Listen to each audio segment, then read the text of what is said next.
it's great to see you. Obviously, you were undefeated last year. You've been calling out for a big opponent. How did you feel when you got the call you were going to be fighting Gunnar Nelson in the I was co-main event? ecstatic. Yeah, I was ecstatic. I said absolutely right away. Um, I was just told by someone that Gunnar was turned down by four different opponents, and I was the fifth opponent. And if they know me and they know what I've been asking for, they should have asked me right away. I should have been the first person in line. I told them from the get-go. I called out 4 or 5 top 15 people. I was in New York for 205. I was there to take Kevin Gastelum's place to fight Donald Cerrone on 1 day notice. I offered that.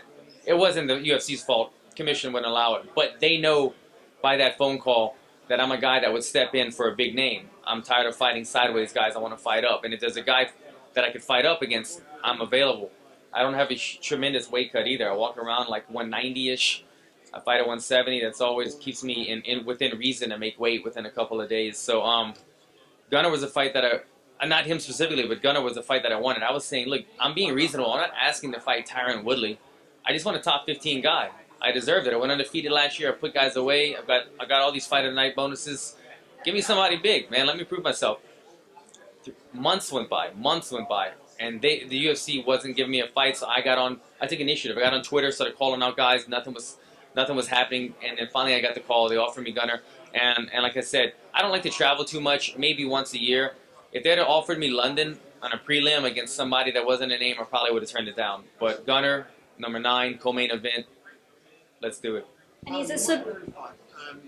That was a fight. I know you've been quite vocal about not being a big fan of the way he goes about things, his trash talk. The flip side to that is it put a lot of shine on that fight. There were a lot of eyeballs on that Yeah, fight. yeah. And you picked up that win.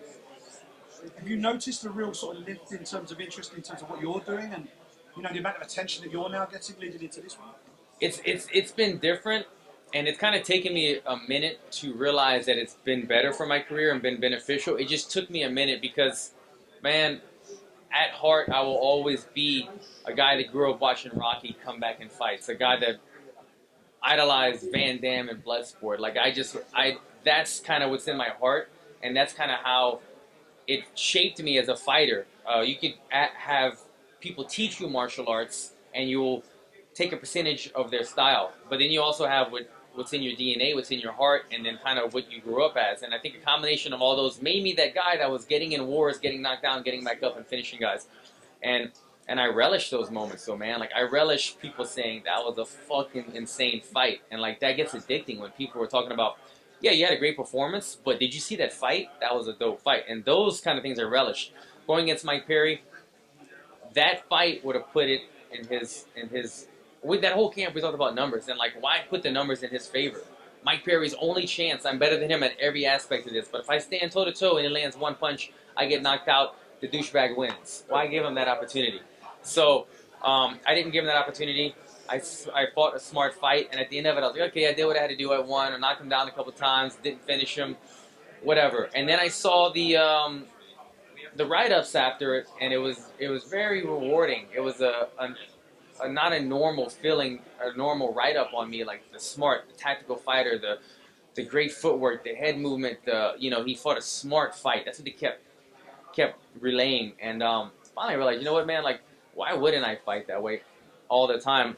I do a lot of fight analysis stuff, I do a podcast in the States with Karen Bryant, and we break down the fights every weekend. And what I've learned is, if I'm breaking down fights and I'm saying, this is exactly how this guy should fight this guy, and this is what I would do if I was in this position, why wouldn't I do that on myself? And that's what I've been doing now. I break down fights, and I say, how would I beat myself, or how would this guy beat me?